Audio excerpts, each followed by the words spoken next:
Aí, mais recente, né, foi importante essa eleição no Brasil, pessoal, porque o mundo ficou de olho. E o governo Lula ele tem uma relação muito estreita, teve relações muito estreitas com os países africanos. Então, os países africanos ficaram... A Unilab, né, surge nesse contexto de governo Lula, tá? E aí criou toda a expectativa também dos países europeus, devido à política externa do antigo... Eu vou falar antigo governo porque ele já perdeu a eleição. Do antigo governo, fica lá atrás mesmo, entendeu?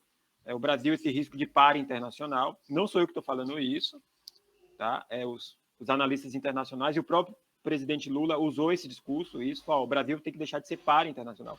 O Brasil encolheu-se muito no meio geopolítico internacional. É o seguinte, o Brasil é um país grande, em todos os sentidos.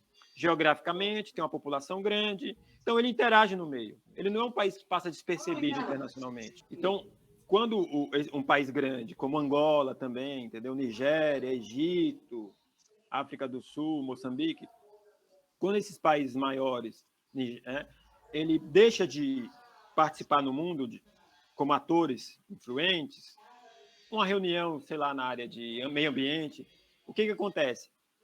Quando ele deixa de ocupar esse espaço, outros países ocupam. Outros países ocupam. Outros países ocupam. E é isso que aconteceu com o Brasil.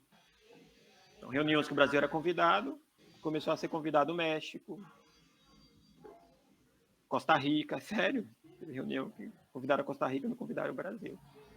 Irã, e por aí vai. Entendeu? Então, o retorno de Lula, né? Só que a prova do Enem já está feita, né? Então talvez eles não explorem isso tão recente, mas pode explorar as fake news que gerou, uma contra-campanha, uma briga de informação, tá? Isso vai aparecer também, pessoal, com certeza isso aparece lá na prova, né, do PSE, né? Também. Então isso é importante. Isso aqui não é uma aula só para os estudantes brasileiros. Isso aqui é uma aula para todos e fiquem atentos a isso, tá? A eleição nossa agora, o segundo turno, né, foi dia 30 de outubro. Então foi uma disputa bem apertada, só que teve uma contra-campanha de disseminação de informações falsas nas eleições, que parece que é algo que veio para ficar. Tá? Que começa lá na eleição do Trump nos Estados Unidos.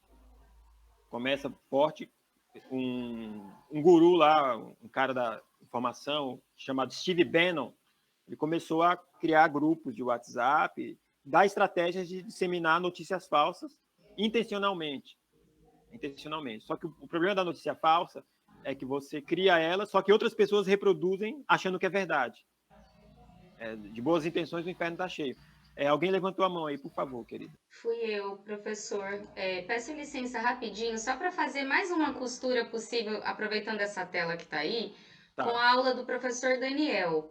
Quem assistiu então aquela aula sobre a Amazônia, geopolítica da Amazônia, tem um vínculo muito direto com isso que o professor Vitor está colocando na tela agora, das eleições de Lula e do governo, né, de Jair Bolsonaro ter perdido as eleições. Por quê? Nós vimos muito bem que nesses últimos 4 anos a quantidade de devastação da Amazônia aumentou demais, né? E aí a gente viu muito bem da relação entre a Amazônia e todo o resto do mundo. Quem não assistiu aquela aula, gente, de geopolítica da Amazônia, eu recomendo fortemente, porque tem a ver com atualidades.